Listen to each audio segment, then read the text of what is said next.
flesh and bones between my teeth.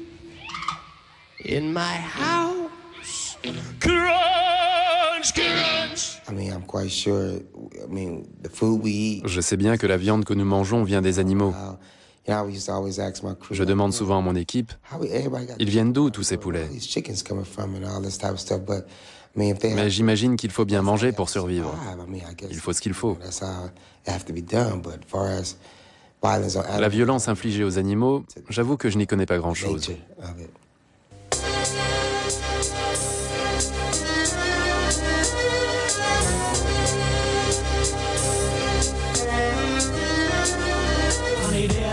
Die Macht des Stärkeren regiert. Survival of the fittest, wer Schwaches verliert. Kapiert hab ich das nie, wie soll man's auch verstehen? Das Verbrechen geschehen, die Menschen blindlings weitergehen. Drum leih ich meine Stimme denen, die keine haben, die ohne Rechte sind, in aussichtslosen Lagen. Bewusstsein will ich schaffen und es wird höchste Zeit. Täglich allein Tiere für uns, das größte Leid.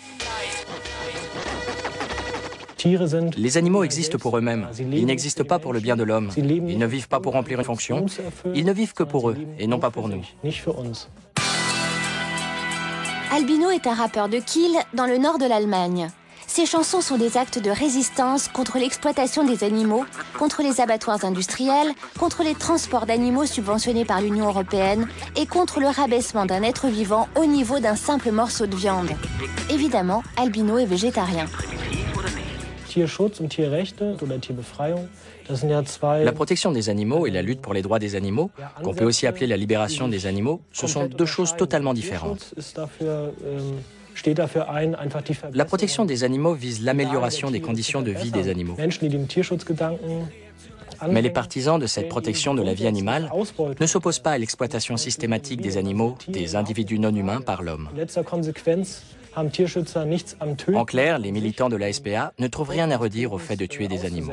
Ich will niemandem was Böses, niemandem was tun, aber solange das Unrecht schreit, kann ich nicht ruhen. Ich kenne ein paar Freaks, die es genauso sehen, deckern die ohne Rechte die Angst vor den Augen, die lautlos flehen. Vergesse meine Mission nicht, werde ich auf diese Welt kam, für Liebe und Frieden noch werde kritisieren. Wie seltsam, dies geht an alle, die mit mir gehen, die zu mir stehen, die meine Bilder sehen und sie verstehen, aber auch an alle, die es noch nicht tun, die im Geiste noch nicht ruhen.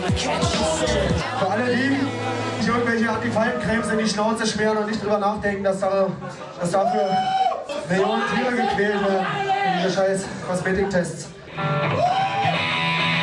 Le groupe punk berlinois Stopcox n'a pas peur de hurler ce que personne n'a envie d'entendre. 4 végans, un végétarien avec un goût commun pour le cuir synthétique.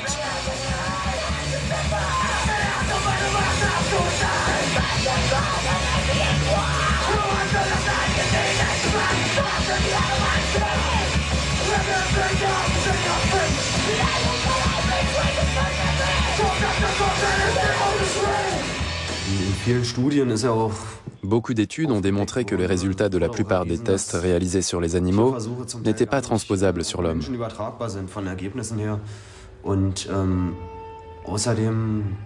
Un autre point, c'est que chaque société effectue ses propres tests, alors qu'il suffirait qu'une entreprise publie ses résultats pour sauver la vie de plusieurs millions d'animaux.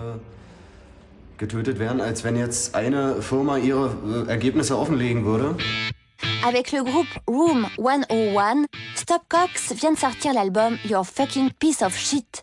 Les bénéfices de ce disque servent à financer le procès d'un groupe d'activistes pro-animaux contre une société américaine qui gère le plus grand laboratoire pharmaceutique du monde où sont effectués des tests sur animaux.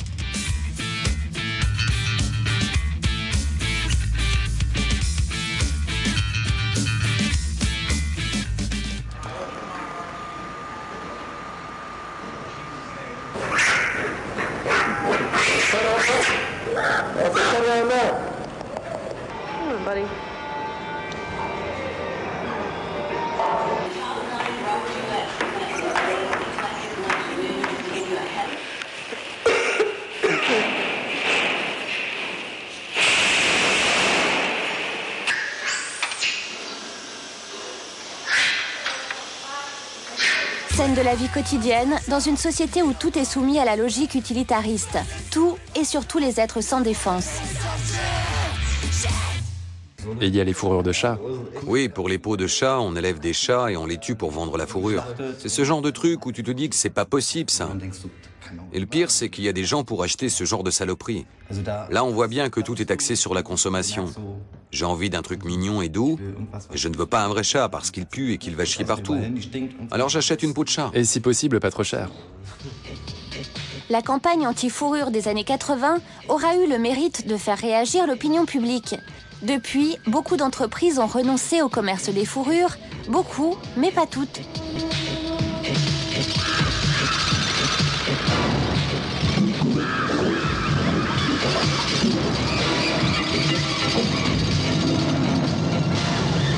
Pas question de relâcher la pression. Cette manif, par exemple, a eu lieu à Francfort lors de la foire internationale Fur and Fashion, fourrure et mode. Albino faisait partie du cortège.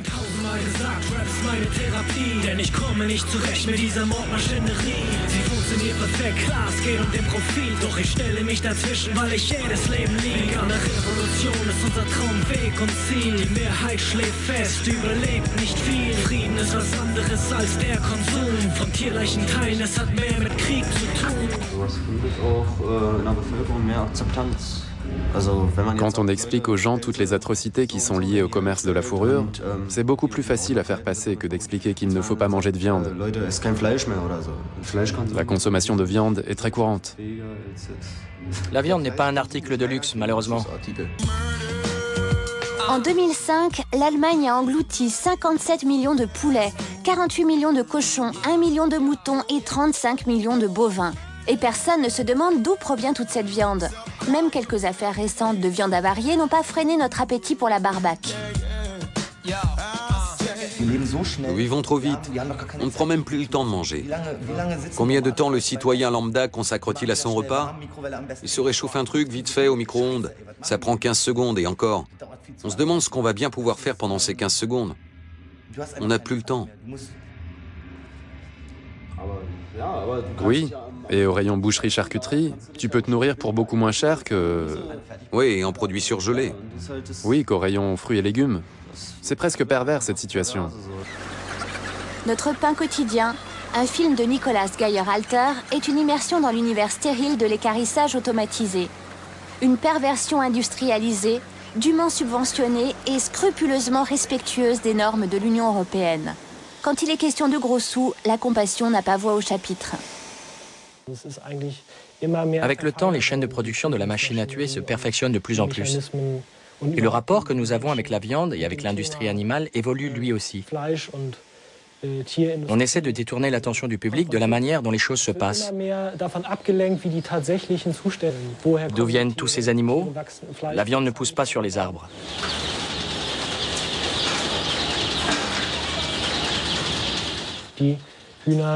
Au moment de l'éclosion des œufs, les poussins mâles, qui sont inutilisables, sont broyés ou gazés avant d'être recyclés sous forme de farine animale dans les biscuits ou d'autres produits. Mais tout ça n'intéresse pas les gens. Même quand on leur explique, ça ne les fait pas réagir. Par contre, quand on leur montre un saucisson au soja, là, ils font les dégoûter et ils demandent ce qu'il y a dedans.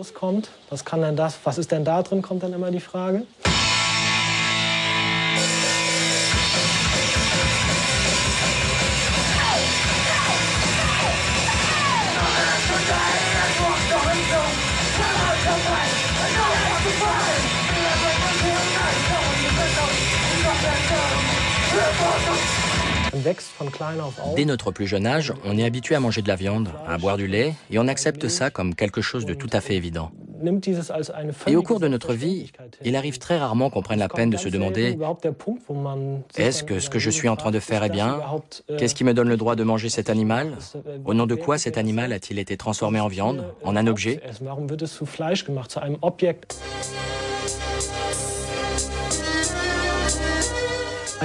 Un renoncement complet à l'exploitation de l'animal ne fonctionnerait pas dans un système capitaliste, car la logique de l'utilitarisme, dont l'exploitation des animaux est l'une des manifestations, est bien trop ancrée en nous.